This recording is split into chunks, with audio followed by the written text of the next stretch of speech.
Hey guys, iRacing has posted a new development update of what's to come in 2025 Season 1, which already starts December 10. So it's just kind of 3 weeks away, and we're going to have a look together into what is coming. And yeah, they kind of have some interesting stuff in there. First thing that has to be said is the way the update is written is something I really enjoy. I enjoy anyway if developers post these kind of updates because it just gives us an idea of what they're actually doing, the issues they're facing, how they're going to solve it. And I feel this is always, it's not really something that I don't know, threatens them or so, where they're giving away secrets. It's just something to get all the people on board and get them involved, and it's always very interesting to read these. And this also doesn't really read like from a marketing department or like a big ad. It seems very open, straightforward. Of course, they're praising themselves a little there, which is perfectly fine. But again, it doesn't read like typically fleshed out by the marketing department and cleaned for any potential wrong words used or whatever. So this is straightforward. So let's dive in a little here. First, there are going to be some content updates, of course. So one thing they are adding is the new supercars. Well, I think the previous ones they had, they were a couple years old or so. So there are coming the new things, but they are hinting at something that is much more interesting, and that is kind of in here. Latest and greatest physics modeling and tire modeling, specifically the tire, because there is something coming in a 2025 Season 1 update already on December 10. Some other parts that are mentioned in this development update are only coming at a later unspecified point, but some things we are already getting. There is more content here, the BMW M2 CS Racing. There won't be any series for that though in the scheduled racing, but you can run it and host it, and I believe as a pace car. There is going to be another GT3, the Honda NSX GT3 Evo in this case. They will complete is there any other car missing? The Ferrari 499P, which is driving in WEC, and they're going to include this here in the GTP IMSA class, kinda.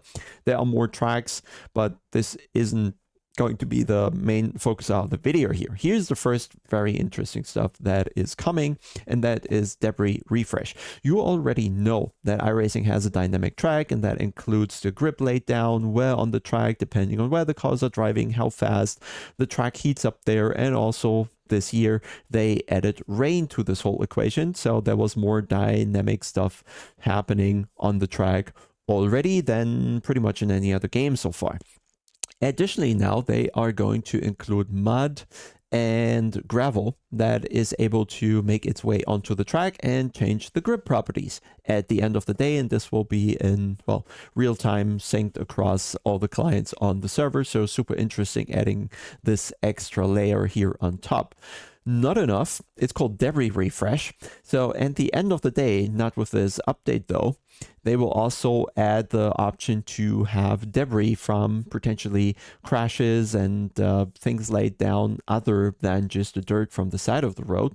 That is going to impact where you can drive on the track if there has been a crash before with all the carbon particles laid down somewhere. At the end of the day, this also means they will have to change the tire model to actually allow punctures, which I believe are currently not available yet. So interesting stuff coming in this area, but not yet with the season 2025 Season 1 update. Then we can scroll down a little further, and it doesn't take us too far. They are tire model enhancement, and this is the really interesting stuff here. iRacing to me so far always has this feeling that the corner entry is the decisive part for the entire corner. Once you have done the turn in, there's hardly anything you can change about the trajectory the car is taking.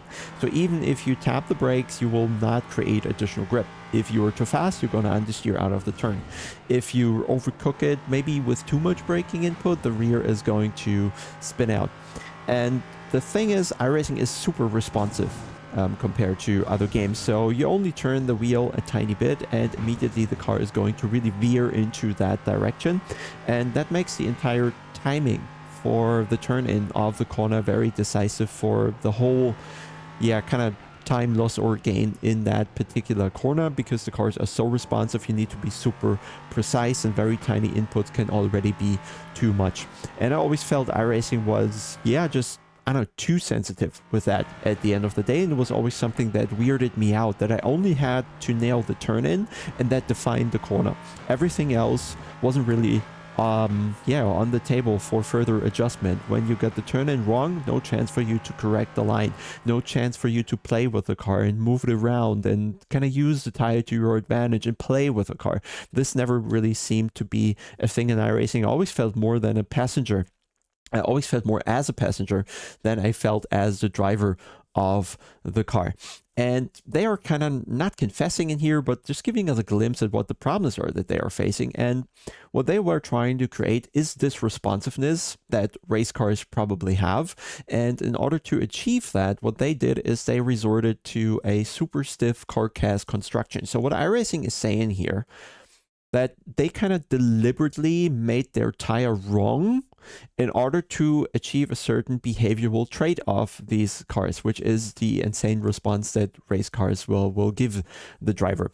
But at the same time, this causes some issues where the tire then doesn't feel very flashy, because it's not flexing a lot, it's not moving a lot, it's not kind of biting into the tire. It doesn't feel alive at the end of the day. And that's why, to me, always the corners in iRacing, they feel kind of stale. It's always about the turn-in very much, where you have to nail the response the tire is giving you, but afterwards there's very little to change. And this really had side effects if they're going with a very stiff carcass, and I couldn't make sense of this data so far. Only now that I read the development update, I was able to actually understand what's happening here. So bear with me, I'll explain it. We are looking at the temperature charts of the front right tire that is separated into those three parts, right? We always have the outside of the tire, the middle, and the inside, where temperature is measured and available in the telemetry data. On the front right here, and we're coming out of the left corner here on the last turn on Oran Park, and then we have a straight. So what we're looking at is the straight on the BMW M4 GT4 with maximum camber. And what you can see is somehow that the outside ring of the tire is the hottest and remains the hottest part of the tire going across the straight. And I could not make sense with this at all. We even checked if we got the channels wrong, that we kind of swapped inside and outside of the tire, but no, we didn't.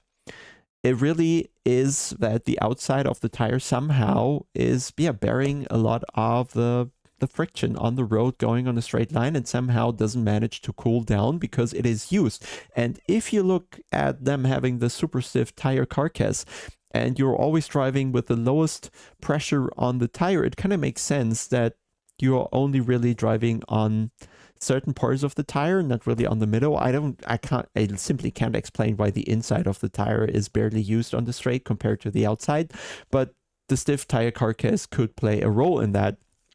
And of course, if your temperatures are wrong to that degree, and how the tire sits on the road with that super stiff carcass, that is going to affect how the game drives as well. And yeah, I can only not shake my head. That would be a stretch, because I'm not blaming them for choosing that way. They certainly have their perfect reasons. But what I can't understand is people standing there and saying that iRacing drives like the real car, when objectively the tire is wrong and it must feel wrong at the end of the day. So this is why I'm super hopeful about this update, that they are able now to create the car's response without falling back onto the super stiff carcass construction. They can make it softer, and the tire should becoming more alive and give you more of a flashy feeling and more response also outside of the initial turn in the corner. So you should have more room playing with the car in the corners, and that would, I would say, be a fundamental change to how iRacing feels, and perhaps that also in the end will help a lot of people who still kind of feel weirded out by iRacing, feel alienated by how the cars feel, and perhaps that could be the major change. This tire is coming to the GTP class and LMP2 class first on December 10th, so it will be super interesting to give that a go once it is available. But there are a few more things. We actually have to scroll a bit down because they are providing more information on the tire changes later down in the update. after some shading and lighting changes here that we'll just kind of scroll through, they are teasing a bit more with the updated user interface, which looks great, if you ask me. Something that really deserves an update in the game because it really does look outdated. So hopefully this is coming soon as well. They again do not specify a date here for this. It also looks like they're adding so many things that are now coming from third-party overlays. So would be very interesting to see how they think about that. Maybe some of the third-party tools become obsolete, which for me as a user doesn't necessarily mean a bad thing. But of course, maybe iRacing will have shortcomings and there will be a reason for those third-party overlays. Still, I like the rain map now being an actual map with a heat map kind of, because right now it looks a bit, well, thrown in there. So this should be more interesting as well. They're teasing some more with their in-house built graphics engine on the DirectX 12. So this is also something to look forward to in iRacing. And it's not just going to look better, I guess, at the end of the day. It's also likely it delivers more performance because the current engine just has very weird spikes and lows in the FPS where within the corner you can go from 200 FPS to 60. And it's a bit weird to say the least. But we are scrolling further to more tire stuff, which is going to come later. They will call it the version 10 whenever it comes. And there are a few things I just want to quickly go through. There is double precision physics calculations, whatever that means. I have no clue. I wish they went into more detail there because, as you remember perhaps, Forza already improved their physics calculation 64 times. Yeah, and you know the result of that. There is going to be better force feedback, and there's a point here and there's a point here. They should probably be written in the same place, but doesn't matter. One thing is going to affect the automatic calibration tool that is allegedly going to be more precise. I'm not using it anyway, finding anything for the particular car, especially now since I have the Simracing 2, I was playing around with that a lot. The moment store, this is the interesting stuff, and this is, I believe, what we have much more in ACC since a while already, where I believe, or I feel much more connected with the car and the tire, and I can just get much more information of what is actually happening with the tire on the road, whether or not it's about to find grip or about to lose grip, and it's communicating much more with me, and I have a much better understanding of what is happening to the car in any moment on track, which is something I entirely miss on iRacing so far, especially after the initial turn in. I always feel like a passenger, and I'm just hoping that the trajectory I happen to be on is going to be enough for the particular corner. So this is what is changing. The other thing that is going to come is that we just spoke about the inside, middle, and outside of the tire, which are 3 slices to look at the tire. And if you kind of go back to Live for Speed days, what I know from back then is that the tire was also constructed of 48 parts around the entire tire in 3 slices. So in Live for Speed, you had something like 144 pieces of the tire that all had their individual wear value, their heat value, and whatever else you have in terms of properties available on the tire. And iRacing is saying they're increasing the amount of slices. They're not giving us a number as to how many, but whatever they had before is going to be more in the future. And what they're targeting here is to have essentially more values available for each part of the tire.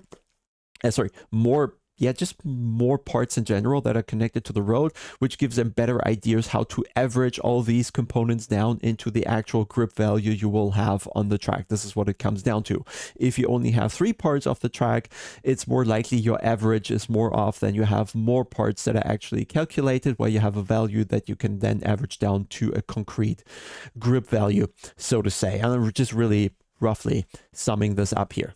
Then they're also talking a little about the tools they are actually using to produce the content that they have. And in the past, or what they're saying here at least, is that mostly the cars, they exist in terms of code. If you put the physics parameters into the game, you do this via coding and adding parameters in text space at the end of the day. And what they're saying is they've now developed kind of a 3D tool, a visual tool that is supposed to help the people that they gathered from automobile manufacturers, race car manufacturers, to make it easier for them to use tools they are more used to from the environment they previously worked, where they had just 3D modeling and didn't really have to go into coding. So maybe that improves the quality of the content, or maybe makes it faster or easier for these people. The other thing is, they are also changing the way they're creating tires, and their tire tool that they're using to make the tire and all its properties and test it, how it's working and if it's producing the grip values. Essentially what they're saying is this is going to be more efficient now. They are able to test more different tires in a shorter time span, which should make it possible for them to also choose the correct tire when they're putting a new car in the game, or they're deciding to change something on the tire. They can just create more versions quicker in succession, which, yeah, hopefully improves content at the end of the day. This already concludes the short update I wanted to give you about the upcoming iRacing update. If you didn't get a chance to read it, I put the link in the description. I'm looking forward to it because I am still kind of feeling weirded out by iRacing. The tire doesn't really behave like in any other game. It always has this behavior where the response in the end defines the rest of the corner, and you can't really play with the car as much as in other games, which often catches you off guard and you feel more like a passenger than as a driver. So I hope iRacing is moving in the correct direction there, and then we can play that a little more as well. We will see this on the LMP2 and GTP class first. I guess the supercars will have it too, so we have something to test in about 3 weeks time. And until then, I wish you a couple great days and see you soon.